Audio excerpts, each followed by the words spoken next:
Hello everybody, welcome back to my channel. This is LD from Digital Guide TV, and in today's video I'm going to show you how I installed Windows 11 using my iPad Air M4. Before anything else, I'd like to show you that this is my laptop after I managed to recover Windows 10 from a crash I experienced a few days ago. Although it was working again, the experience made me realize that it was finally time to move on to Windows 11.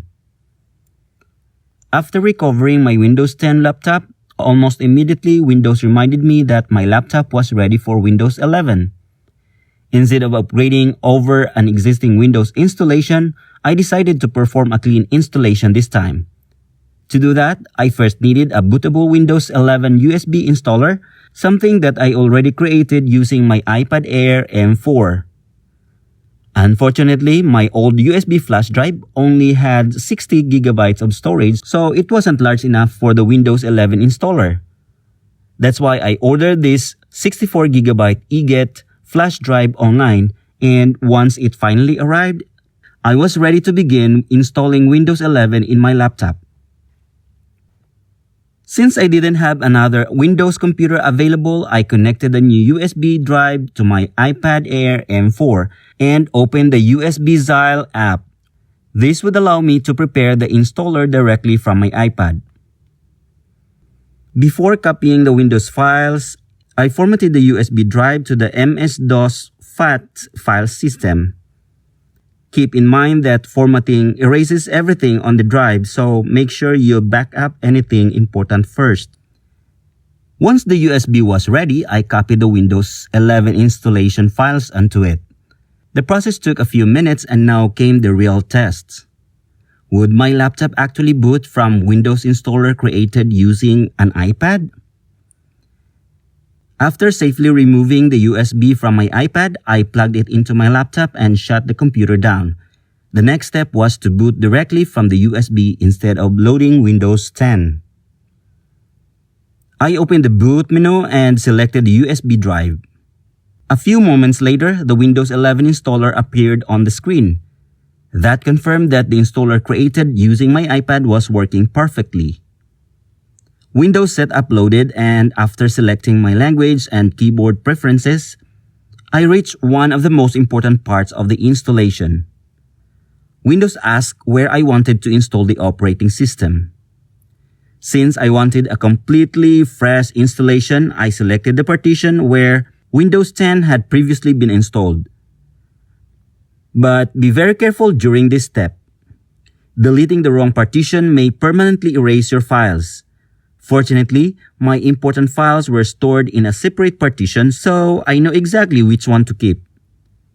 After selecting the installation location, Windows finally began installing. From this point, Windows copied the installation files automatically.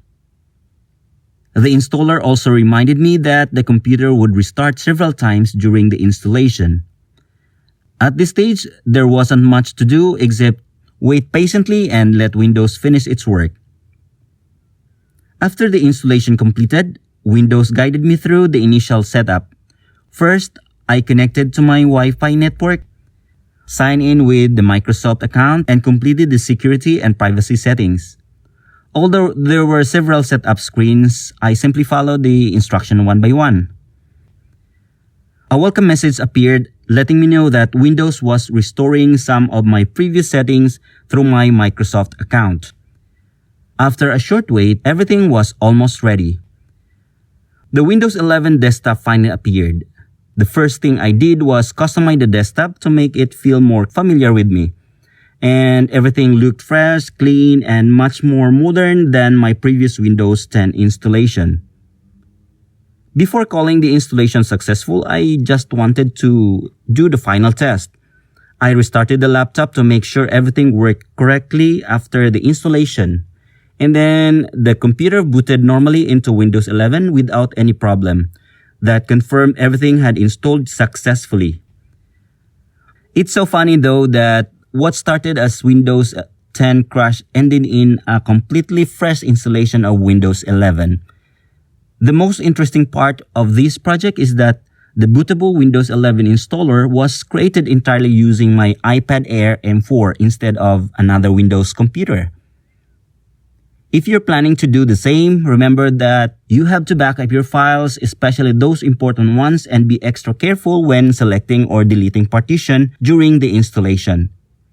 If this video helped you, I'd really appreciate a thumbs up. And if you enjoy practical tech tutorial like this, consider subscribing because I have more videos coming. Thanks for watching and I'll see you in my next one. Goodbye.